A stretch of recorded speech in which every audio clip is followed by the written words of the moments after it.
What is going on, everybody, and welcome to the Wednesday edition of the Stochastic NHL Strategy Show. I am your host, Josh Harris.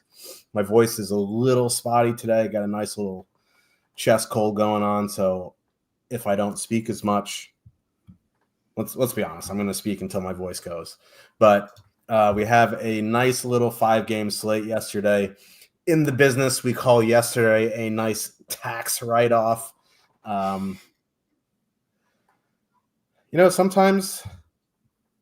Sometimes we don't have good reads on the slate. Yesterday was one of them. I legitimately finished dead last in all the contests I entered. We are human. But I think the important thing sometimes is we play who we tout. It's not like we give you some spoon feed you some bull crap, you know what I mean, and go play something else. I played the Rangers second line. I had a Kucherov one-off. They were awful. So, we'll get back on the horse today. Not every day is going to be a great day, but today will. And we have a chance to hit the nuts. What's going on, Cliffy? Yeah, you can't hit the nuts if you don't play. Not a whole lot. Yeah, I didn't do good last night either. I had Bedard without Dickinson, had the wrong Rangers line. That's the way it goes sometimes. Evan Bouchard, that was a hell of a goal he scored on Ottawa. That was disgusting. That was just sick. Like honestly, like goal of the year stuff. Sometimes you just got to hand it to him. At least Bouchard was in the DFS article yesterday. But we do have 5 games on the board here tonight.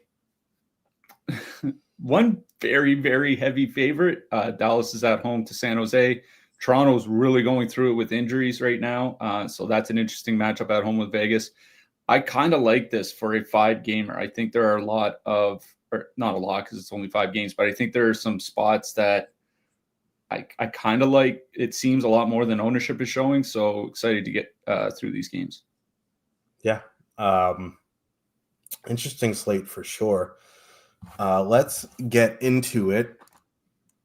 Before we do, just wanted to say thank you again for all the affiliate signups in all the sports, really. You guys have been hammering it away with football, basketball, MMA. You guys rock. We love you. High five. But no, for real, like, we do really appreciate the support. If you still want to go premium, you can click the link in the chat, use promo code Stochastic15, and you get 15% off your first week or month. Let's break it down, shall we? Let's start with the Vegas Golden Knights heading into Toronto. Vegas has a 2.9 total. Toronto has a 3.1. Looks like Max Domi is out tonight. So, I mean, they said he was banged up for a while, kind of showed in his game. But Toronto running Tavares, Marner, McMahon, Nylander, Nyes, Pontus Holmberg, while Austin Matthews is out in Germany getting a hair transplant. That's the rumor anyway. He is in Germany seeing a doctor, but, he should get that hair transplant while he's out there.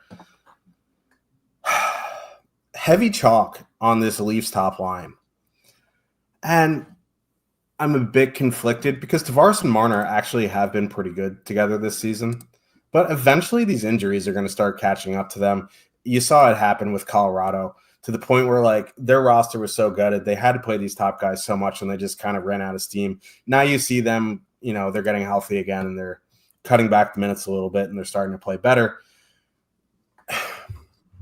The issue that I have with Toronto, one, is their price to their ownership, right? They're 17.3K coming in at 29% projected ownership. You have multiple Dallas lines that are the same price. I think the Dallas Robertson line is 17.3K.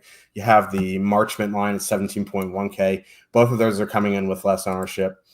They're obviously in a better matchup. Now, this is a pretty good 5-on-5 matchup. Like I said, Tavares and Marner have played well together. And it's a small sample, but since Eichel, Dorofeyev, and Barbashev, that line got together, they have been playing some serious pond hockey, we'll say. In their couple games together, they have been trading chances at a very high rate. They are a very high event line.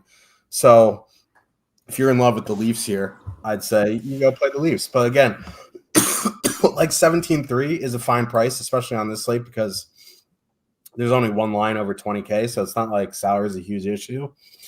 I just kind of like, and we'll talk about the Stars a little bit later. They're almost a minus 500 favorite. They just lost as a minus 455 favorite against the Ducks the other night, but they are coming in with less ownership, and this is a pretty bad power play spot. Like Vegas's penalty kill isn't great, but they just don't take penalties. And, the Leafs power play, you can say what you want. Like, it's still not great. It actually improved after Matthews went out, but that's just like, shooting percentage stuff went up. So again, like I'm fine with Marner, Tavares, McMahon, but in that price range, I think I'd rather play Stars, especially when their ownership is less. But again, if you want to play them here, that's fine. Nylander, holy moly. Nylander, Nyes, Holmberg, that's a tongue twister. They're 13-8 coming in 9.8% top two stack, 10.9% projected ownership. Like if this was a better power play matchup, I'd say you could two-man Nylander and Nyes. No problem, but I don't really like this from a 5-on-5 standpoint. It's not the best power play matchup, so I think it would be Toronto 1 or bust for me. On the flip side, this is day 97 of me stacking against the Leafs until I go broke or I'm rich. So I do really like Eichel, Dorofeyev, Barbashev here. They're one of the most expensive lines on the slate on the road, strangely enough, at 19,300. But they do have a 17.3% top two stack and only 10.1% projected ownership. You get Dorofeyev and Eichel on the top power play. And this is a good power play spot. It is Wolin net. He hasn't been as good as Anthony Stolarz. The Leafs, their roster is kind of decimated here. Their penalty kill isn't great. So I am in on Vegas 1. You want to go to Hurdle, Roy, Colasar. I think they're fine as a filler, but like you don't really have the need for a super cheap filler here tonight. So like a 2-mana Hurdle, Roy is fine if you're looking to, spend up or power play stack somewhere else. But this is a both top line game for me. Excuse me.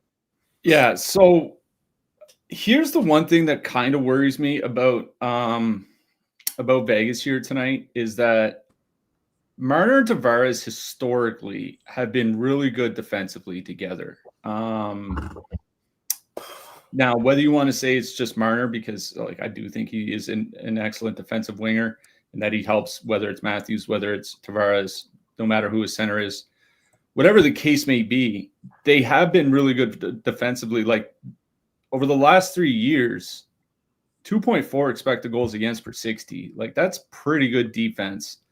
And Toronto's injuries are up front. They're not on the blue line. So as long as Marner and Tavares hold out well defensively, I think it's kind of a tough matchup for Vegas. But the one thing that is attracting me is the thing that you mentioned, and it's their ownership. They're only coming in with 10% ownership, 17.3% top two stack. You're right about Joseph Woll. He has not been good this season. I was looking at his goals saved above expected so far this year. It's basically like an extra goal, like every 3 starts or something like that. He hasn't played a lot. I think it's only like 5 or 6 starts so far this season. So, small sample and all that, but he hasn't played well. So I think those are the two things that I would hang my hat on is that Woll has not played well and Vegas 1 is not coming in with that much ownership. Like tonight, at least projected on top two stacks, there are 2 lines projected over 20%, and there are 8 lines projected for at least 10%. And this is the lowest. This is expected to be the lowest owned line of the first and second lines here tonight that have all that ownership. So, where they are playing a ton of minutes as well, Jack Eichel's basically up to like 22 minutes a game, 22 minutes a game, pretty consistently, especially with Mark Stone out. I think they're in play.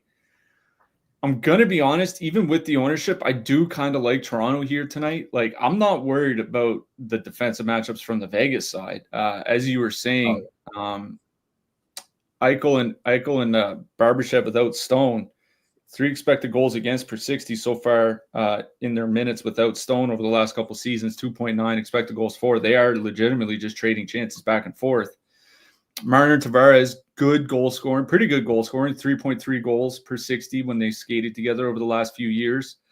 They are going to get a lot of minutes. That's the other thing, is that there's no Matthews, there's no Pontus Holmberg is the second line center here tonight, and they might have a rookie as the third line center. Like I would be pretty surprised if Tavares doesn't play 20 minutes, 21 minutes, if Marner doesn't play like 23 minutes, like something like that. Like I could see these guys playing heavy minutes. And yes, it's a lot of ownership, but Vegas's power play is not that good. You mentioned that they don't take a lot of penalties, and they don't. In fact, they're the least penalized team in the league over the last month of the season. So that is a concern. But the power play has been generating not only more goals without Matthews, but more shot attempts and more shots. I think that's the thing that's kind of sticking out to me, is that it's not just that the puck is finally starting to go in on the power play. It's that they're generating a lot more offense alongside it. So I kind of like Toronto one here. I also don't mind like some sort of Toronto like power play stack. Like if you want to take out McMahon and put in Nyes, take out McMahon, put in Nylander. Nylander's probably going to have to play a bunch of minutes tonight as well. I don't mind something like that. Like if you do want to dilute that top line ownership, again, 28.9% projected for Marner, Tavares, and McMahon.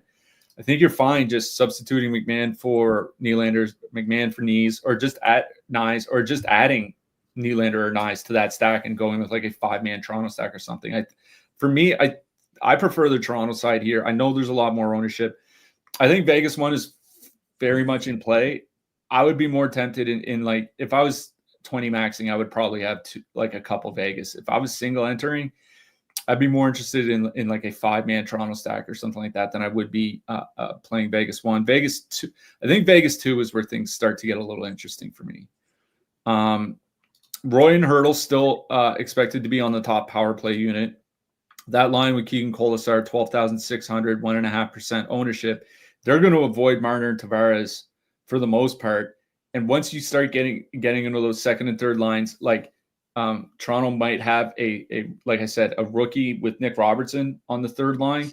Pontus Holmberg, second line center. Like those are matchups that I think are just fine. Toronto's still taking a fair amount of penalties, so Roy and Hurdle probably going to get their time on the power play. I think it's Hurdle, Roy, and Colasar that I like best from the Vegas side. And I do think you're right that there's not a need for like a true filler stack here tonight. But if you are playing like a 17 or 18K line and then you want to add in like a Roman Josi or something like that, then you probably do need a $12,000 line. And this is one I would look to. But I think generally speaking, I prefer the Toronto side, and I would probably make it like a 4 or 5-man stack. Yeah, your point about the minutes is actually a really good one. Like, it's the Colorado thing, right? Like McKinnon's shot rate isn't as high as it used to be, but he was playing 26 minutes, so you're going to get those minutes. It's a good point. Marner sucks. Carolina Hurricanes with a 3.5 total. Heading into Philadelphia, the Flyers have a 2.5. It is Ivan Fedotov in net for excuse me, in net for the Flyers. Carolina going status quo on their lines. Who knows what Philly's doing? We could get torched. We might not. I don't know. I do like Carolina one here, but here's the issue, right? You just talked about the minutes for Toronto. You just talked about how Eichel's been playing over 20 minutes. This Carolina top line is $18,900, $400 less than the Vegas top line. Svechnikov's been playing 17 minutes a night. Roslovic was playing 14, 15 a night. Aho's playing like 18. Yeah, it's a good matchup from the standpoint that like the goalie sucks. But at that point, for like $400 more, I'm going to go play Jack Eichel because I know he's going to play 20 minutes. I don't know if Aho is going to get to 19. I don't know if Svechnikov's going to see more than 17. I know damn well that Jack Roslovic probably won't play more than 15. So, like, Carolina one's in a great spot just because, the Flyers don't have a NHL caliber goalie. it is a little bit of a tough 5-on-5 matchup, but if it is Couturier, Tippett, and Konechny, they have been pretty good defensively. Now, again, they're shooting on Ivan Fedotov, so Carolina one's fine, but I'm going to lean towards them being an MME play for me at 18.2% top two stack, 11.5% projected ownership. So they have a slightly higher top two stack than Vegas, slightly higher ownership, $400 less, but less minutes. I think Martin Necas is interesting, but his minutes have been inconsistent too, and he's up to 7,700. He's playing, 17, 22, 16, 18. You just don't know if he's going to play 18 minutes or he's going to play 21. So, these Carolina top guys are really expensive, and they don't play a ton of minutes. The matchup is very good. So I think if you do like Carolina here, I think obviously they're fine to play. I just worry in single entry if I'm going to one-off Martin Necas, for example, it's 7,700. I want 21 minutes out of him. I don't want 17-12. Now, the flip side of that is if you play 17-12, they can conceivably win 6-2, something like that, but you need him to do the damage there. So I'm fine with Carolina. I'm a bit leery with the prices to minutes. I also think, if you want to bring the cost average of that line down, I think you can play Jesperi Kotkaniemi with Necas. I don't particularly love the line, but after you get past Couturier, the matchups are really good. So I do like Carolina in a nutshell. I'm just worried about the price to minutes. Philly, if Philadelphia one got into say I'm using an optimizer, I'm making 20 lineups, and I have 1 or 2 of 20 Philadelphia one, I'll probably leave them just from the standpoint that they're not going to be facing the stall line.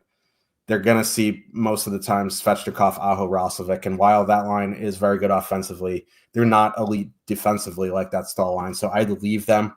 But in single entry, I'd probably lean Carolina in this game.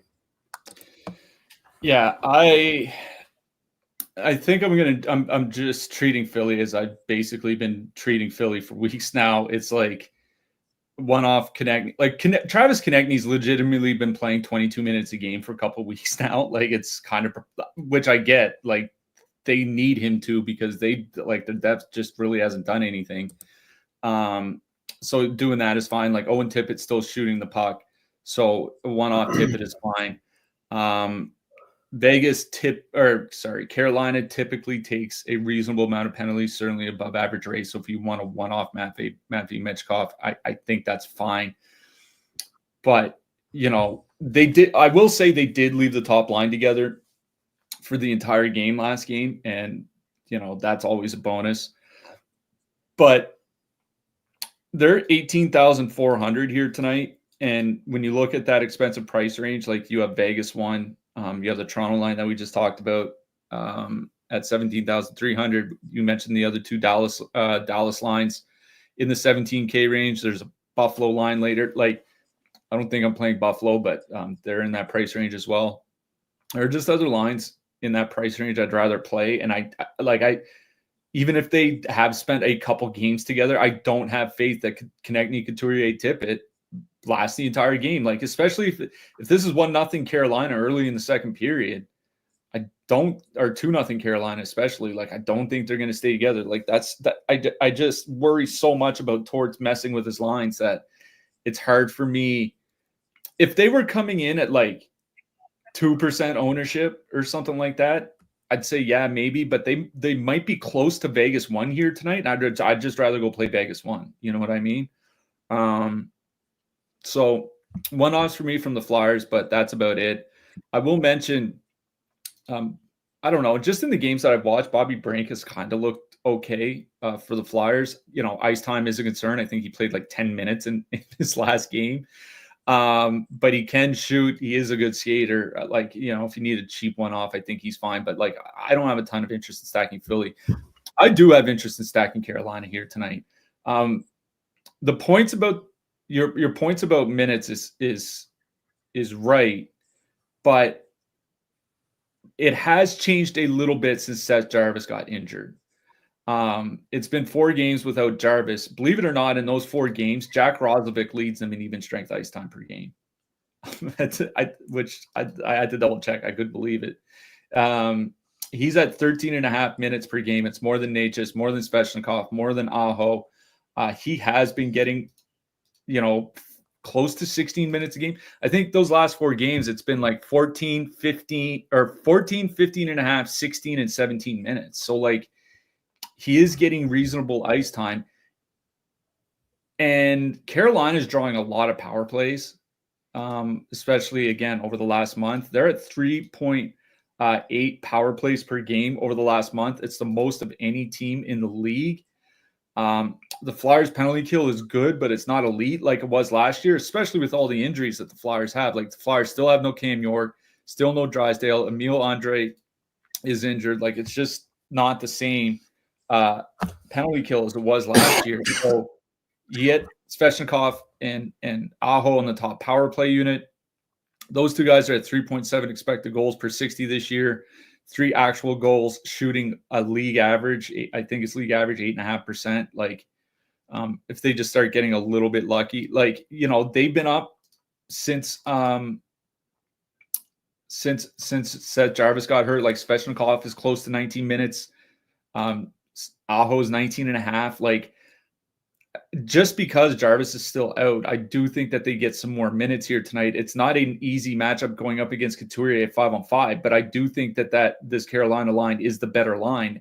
And there's a chance they get a bunch of power plays here tonight. So I kind of like Carolina 1. I'm certainly considering them for single entry. As you mentioned, not a ton of ownership, 11.5%, 18.2% top stack percentage on the night. It's the 3rd highest on the board.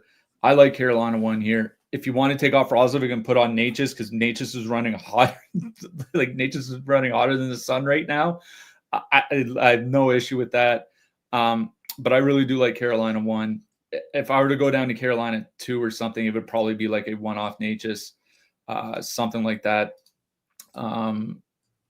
There's still this team's still using Jackson Blake on the top power play unit. Jackson Blake for Carolina, not getting a ton of minutes, but he's only 3,100. So if you need a cheap one off, I think he's in play. But I really do like Carolina 1 here tonight. I'm very much considering them, but I think there are one-offs to play on both sides amongst their forwards. Yep. San Jose Sharks with a 2.3 total. Heading into Dallas, the Stars have a 4.2 total. I've seen some Stars lines north of -500 today. It's a bit absurd. I don't think any NHL team should be a -500 against another team. Anyway, the Sharks are just really bad. But Dallas going Robertson, Johnston, Hintz, Duchesne, Sagan, Marchment, and then Stankov and Ben and Maverick Bourque. I like that. I like that they're setting Dadonov down to the 4th line. Sharks going Granlund, Zetterlund, Eklund, Macklin, Celebrini, Will Smith, Barclay Goodrow, Toffoli, Wenberg, Dellandrea. Narrative Street for Dellandrea if you're into that thing. Okay, so both the Wyatt Johnston and the Matt Duchene lines are 17-1. The Johnston line has a 19.4% top 2 stack, 22.7% projected ownership. The Duchesne line has a 14.2% top 2 stack, 11.9% projected ownership. Now, a couple of slates ago, this Duchesne line was like 14,400. Their price has increased dramatically. Now you have Wyatt Johnston on that top line, and I really like that line. But that ownership is really high. It's still a little bit lower than Toronto 1. But if you're going to give me that Duchesne, Sagan, Marchment line for half the ownership, that's the line I'm gravitating towards. Like Cliffy mentions, the past few slates that they've been on, that they're fully correlated on the second unit, and that second power play unit has just been high octane, to say the least. So while I have no issue playing Johnson, Robertson, Hintz, I do worry about Robertson a little bit. My preferred line is the Duchesne, Sagan, Marchment. Now, I know I said there isn't a huge need for a filler line, but again, if you are power play stacking something or, making an expensive Carolina stack or something like that, I do think there is some merit going to Maverick Bourque, Ben Stankoven. Ben and Stankoven are on the top unit. Bourque isn't on either unit, but he's min-priced. He's been shooting, like, he was playing like 12, 13 minutes on the fourth line, and he was just shooting the puck a bunch. I think he'll fit in nicely on that line. So I think like a Bourque Ben or a Bourque Stankoven two-man, that would be like 8,100. I think that's a nice cheap two-man you can fit in. They're going to get middle six matchups of the Sharks. And like, let's be serious. Once you get past, forget about the forward alignment. Once you get past Jake Wallman, the defensive units are almost as bad as Lindgren and Trouba. So I don't mind Bourque Stankoven there, but my preferred is Duchesne, Seguin, and Marchment. On the Shark side, this is a pretty brutal matchup. So if Granlund, Zetterlund, Eklund at 14-8 get into my, crunches or whatever optimizer you use, I think I would leave them. Like, I don't mind taking a stab on them. We just saw Dallas lose as a minus 455 favorite. They're only getting 3.6% projected ownership. They're not expensive. They're fully correlated. So I don't mind that Granlund line in MME. But, this is obviously a Dallas game. I'd rank them Duchesne line 1, Johnston line 2, a couple 1 or 2 mans off the Dallas third line. Yeah. It's funny because last season we loved Wyatt Johnston up with Jason Robertson, and Rope Hansen would play them whenever we could. This season, you and I were talking before the show, like Jason Robertson just has not looked himself. And I think we mentioned it before on the show, the NHL Edge skating data, like Robertson's never really been a fast skater. Last couple seasons, his top speed is like 25th percentile in the league. This season, he's literally near the bottom of the league for top speed skating. And remember, he had that foot surgery before the season started. So, maybe there's something going on that's still kind of nagging him. And here's the other thing, is that he was taking about over 18 shot attempts per 60 minutes in the month of October, 9 games. 8 games so far in the month of November. That's down to 13. So, like, for a guy that isn't typically a massive volume shooter, or hasn't been for a couple seasons now, he's shooting even less recently. Now, maybe, getting Dadonov off his line and adding Wyatt Johnston will help. They haven't really been that good together this season. Johnston and Robertson together, 2.4 expected goals, 1.6 actual goals per 60, shooting 7.1%. I don't know. Like, I could see them going up against Jake Wallman. And as Josh mentioned, Jake Wallman, easily the Sharks' best defenseman. Like, they have legitimately good results with him on the ice, and then just pitiful results with him off the ice. So I'm not going to say don't play Dallas one, especially if you have a bunch of lineups going in. It's just one of those things. It's like, this is, 6.5 weeks now or whatever of NHL regular season play where they just have not played well. Eventually you just, play the lines that are playing well. And for me, I agree with Josh that is the Duchesne, Seguin, Marchment line. 17.1K, same price as the top line.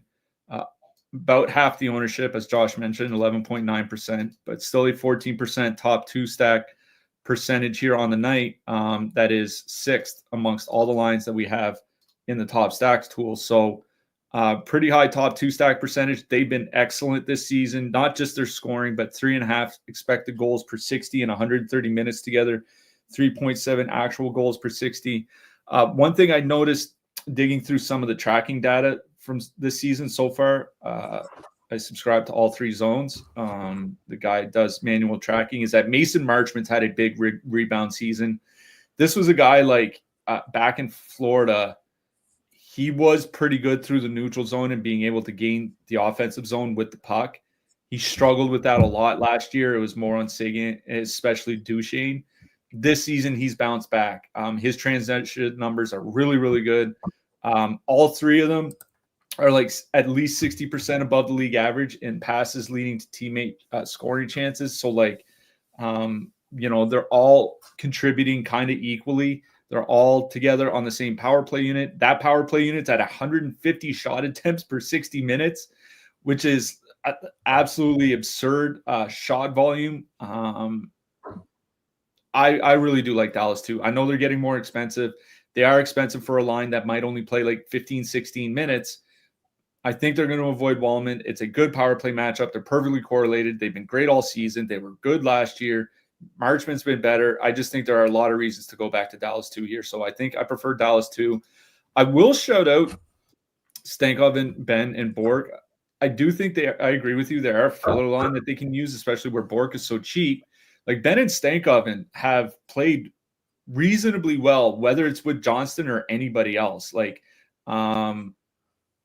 their numbers are pretty much the same. Like, I do think there's something kind of up with Wyatt Johnston too, because he hasn't been playing that well. So I do think like a two-man of Stankoven and Ben is perfectly fine, especially where they both play the same power play unit. So if you want two-man them, add in Bork because he's so cheap. I think that's fine. Dallas 2 is easily my favorite line on the Dallas side and in this game. On the San Jose side, for me, the only line I really would have any interest in is the top line.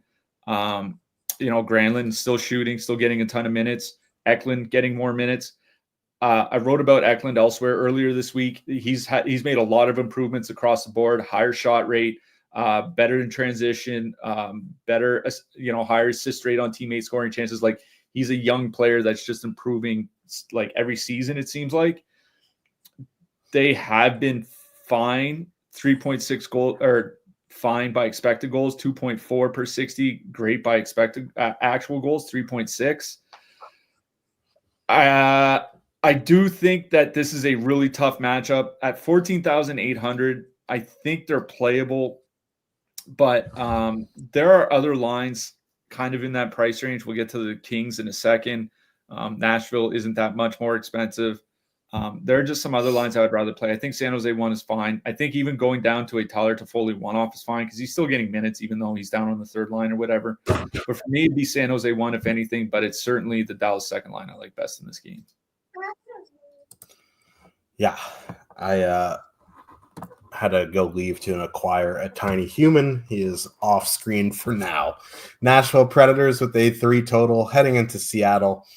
The Kraken have a 2.6. Nashville running Forsberg, O'Reilly, Nyquist. After that, it's a bit messy. Cole Smith was up with Sissons and Stamkos in the third period of the last game. Whether that sticks, I don't know.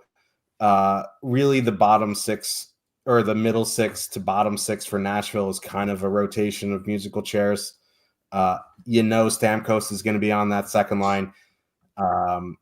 You hope Marchessault is with him, but you don't really know. They didn't run anything concrete. We'll find out in warmups. This is a good power play spot. So, like, if you're concerned about where Marchessault is going to be playing, where Stamkos is going to be playing, I think you go O'Reilly, Forsberg, you leave off Nyquist, and you add in a Marchessault. Marchessault is only $1,700 more than Nyquist. Stamkos is a little bit more expensive, but I think you could just straight up 3-man power play stack. You leave off Nyquist, you add in somebody, add in Yossi. You could just straight up power play stack this game, I think. There really isn't that much ownership on Nashville, and I was a bit surprised because, it is Joey DeCourtonet, and he has been obviously the better goalie, but this Seattle team really hasn't been great defensively. They have a pretty poor penalty kill. So I do really like Nashville 1 here. I like it a bit more if you take Nyquist off and add in another power play guy. On the Seattle side, just another quick point about why I like Nashville 1 as well. They're sending out Stevenson against top comp, and Stevenson sucks. Like, okay, that contract, great for Stevenson, but like, he is not a shutdown center in this league. I'm very much in on Nashville 1. On the Seattle side, if anything, it would be Gord, Bjorkstrand, and Tolvanen. But again, there's no need for an $8,900 line unless you're just straight up power play stacking Carolina or you're straight up power play stacking Nashville. So, yeah. I think a one-off Bjorkstrand, a one-off Tolvanen is fine, but I'm really not relying on Seattle on this slate. Yeah, I'll start on the Nashville side. I really like Nashville 1. The question for me is how to stack them, because that Nashville top line, like, they were great last year. They've been really good again this year. 3.7 expected goals for, but only 1.7 actual goals for. They're only shooting 5.5%. I do have a little bit of concern about the way that they run their offense, but they are not going to be a 5.5% shooting line for the rest of the season if they stay together. They're going to be a lot better than that.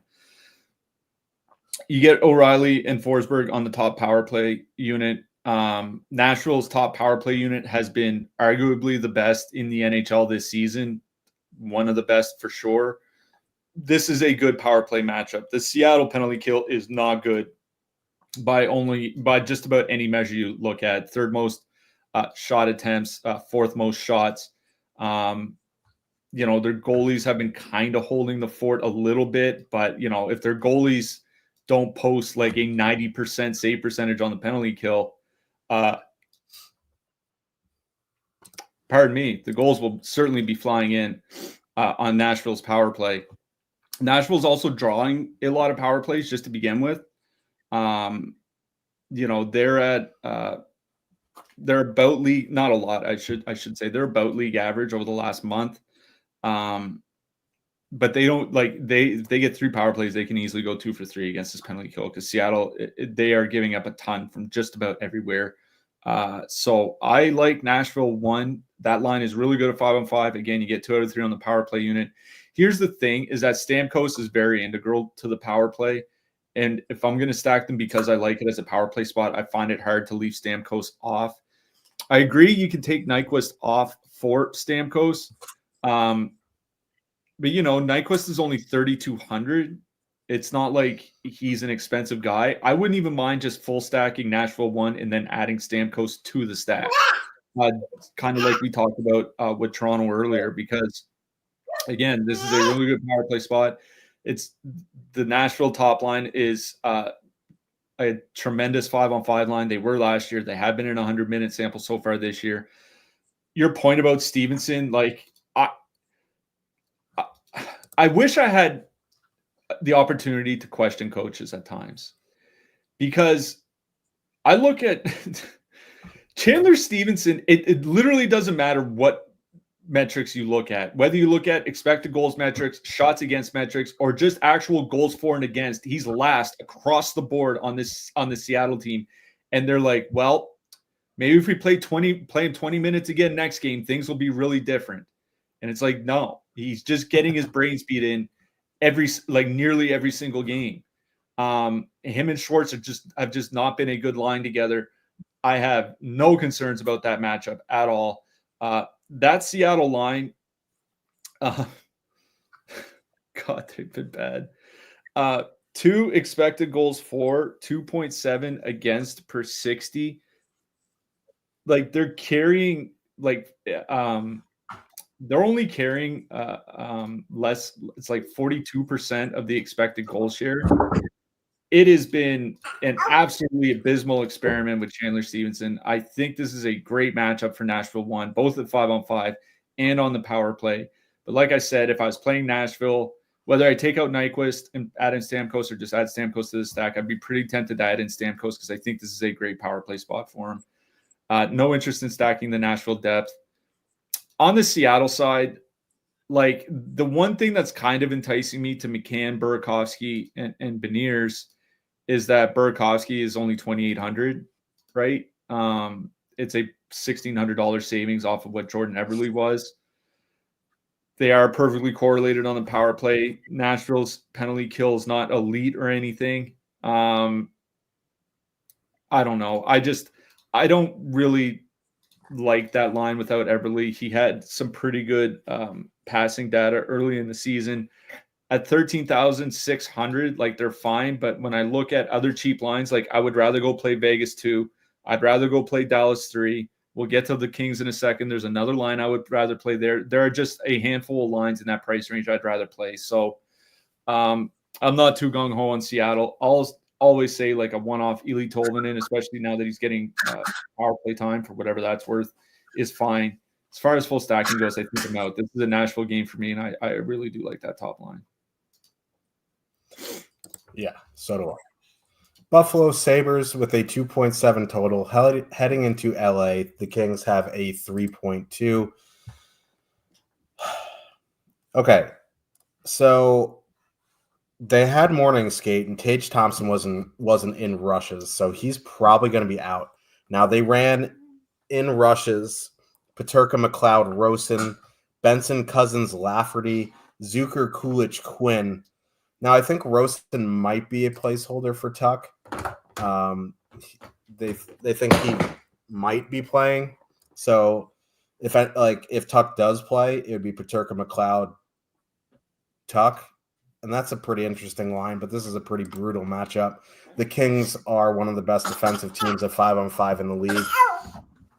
Yeah, you can't throw it and say "uh-oh." So I'm pretty much out on the Sabres without really knowing if Tuck is in or not. Like, one off Peterka, one off McLeod, whatever. That's fine. My interest lies on the King side. There's a lot of ownership on them. The least owned line would be Kempe, Kopitar, and Turcotte at 14,500. Oh, really? 5.5% projected owner, or top two, 6.2% projected ownership. They will be getting that McLeod matchup. With Turcotte there, they've actually been really good this season. Now, there's still shot concerns with Kopitar. Kempe's shot rate has been creeping up the past few weeks. I think they're fine. I do worry that you really need Kopitar to, get like a points bonus. He's like, I don't really want to slander him awfully, but like he reminds me in DFS of Yuri Latera a little bit when he played between Tarasenko and excuse me, and whomever. You really are relying on him to hit the score sheet. So I think like a Kempe one-off is perfectly fine, but I think the line that I like the most is Fiala, Moore, Deneau, and they're obviously coming in with the most ownership, 14.8% projected, but they are only 13.9. It's not a tremendous amount of negative leverage. Once you get past these top lines and top pairs for Buffalo, it is a mess for them right now. You get Fiala on one unit, Moore and Deneau on the other. They split power play time for the most part. So I do really like Fiala, Moore, and Deneau.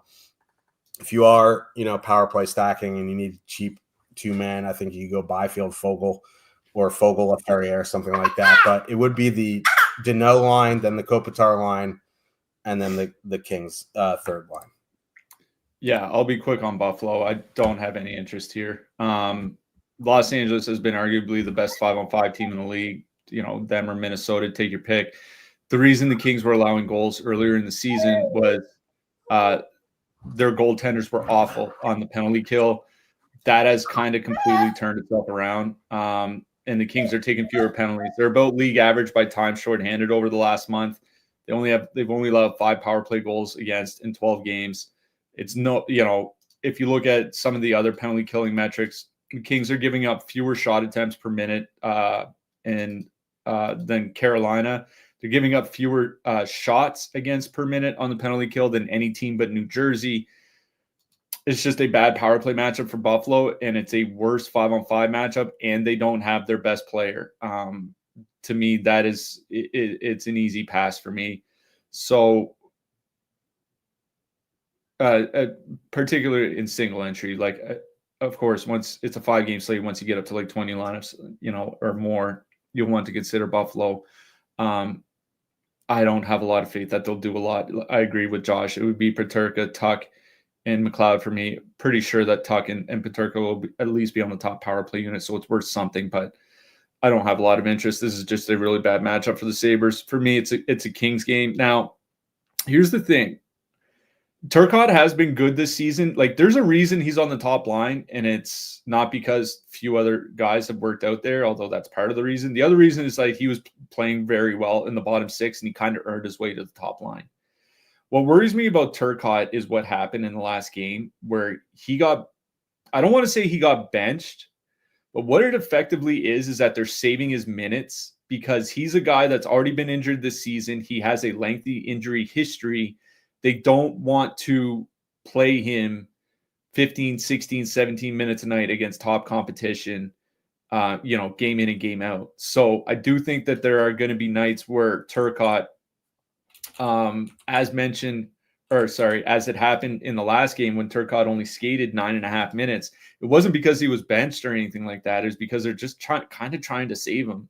So like I do like a Kempe Kopitar 2-man, but it is a good power play matchup for the Kings. So I'd be tempted to go Kempe Kopitar Fiala, because Fiala's on the top power play unit with them.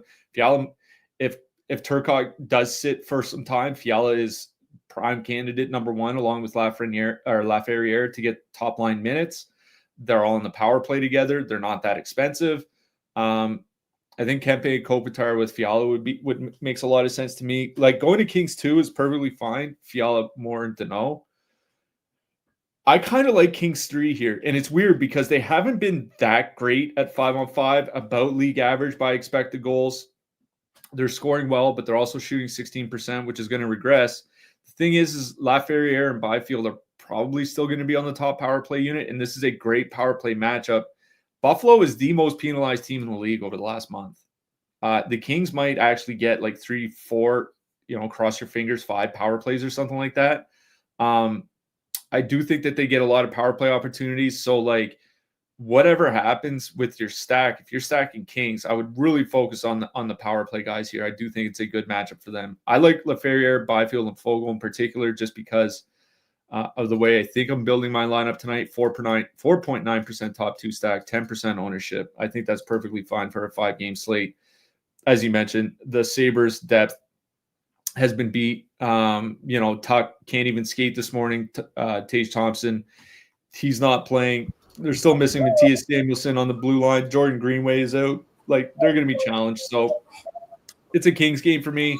I'm probably going Kings 3, but I think Kempe Kopitar Fiala certainly makes a lot of sense. Yep. Let's talk about defensemen because the little fella is running out of patience over here. At the top of the board, we have Roman Josi, Rasmus Dahlin, Brandon Montour, Brandt Clark, Miro Heiskanen, and Travis Sanheim. Outside of Josi, I don't think I'll be spending up on defensemen tonight. Like if you're doing Vegas power play, I think, Shea Theodore makes some sense, but it is just really Josi up top, and then I'm probably looking for cheaper guys. Yeah, I do. I like both the expensive defensemen in that Nashville-Seattle game for looking for expensive defensemen. Josi, obviously, he's at the top of the board for projections, comfortably at the top over at Stochastic, 12.78. Dahlin's just behind him, but again, I do worry about how Buffalo's going to create offense. I think it'd be more of a peripheral game for Dahlin. That's fine, but I prefer to go after guys that in that price range that can get point production. For me, that's easily Josi. I don't mind Brandon Montour either. He's not projecting super well for his price. Nashville has had troubles defensively, especially their depth this season. So I think Montour is okay. There are a lot of guys in the mid-price range I do like. Miro Heiskanen and Thomas Harley, certainly from Dallas. It's a great matchup. Travis Sanheim for Philly still getting a ton of minutes, and he's been moved to the top power play unit. So, Carolina does have a great PK, but getting top power play minutes is better than not. And considering he's playing like 27 minutes a game as it was, I do like Travis Sanheim again. I'll mention Noah Hannafin. He might be good for peripherals here tonight against Toronto, and he's priced down to a very reasonable 4,400, where he was a lot more expensive earlier in the season. There are some cheap guys to consider here. Jake McCabe is under 3K. Also, always consider him at that price. Jalen Chatfield as well. Essa Lindell, just another guy from Dallas if you want to play him. Nick Seeler is getting decent minutes. Might be a good peripheral night for him against Carolina. Same thing with Jamie Oleksiak for Seattle. And I'll mention Jacob Slavin as well. I think it could be a fast-paced matchup against Philly, and that kind of suits his game. Yep. Before we get to goalies, just wanted to say thank you guys again for all your support with the affiliate sign-up. There's almost 400 of you in here dealing with me chasing a baby around. Don't worry, tomorrow I will have help.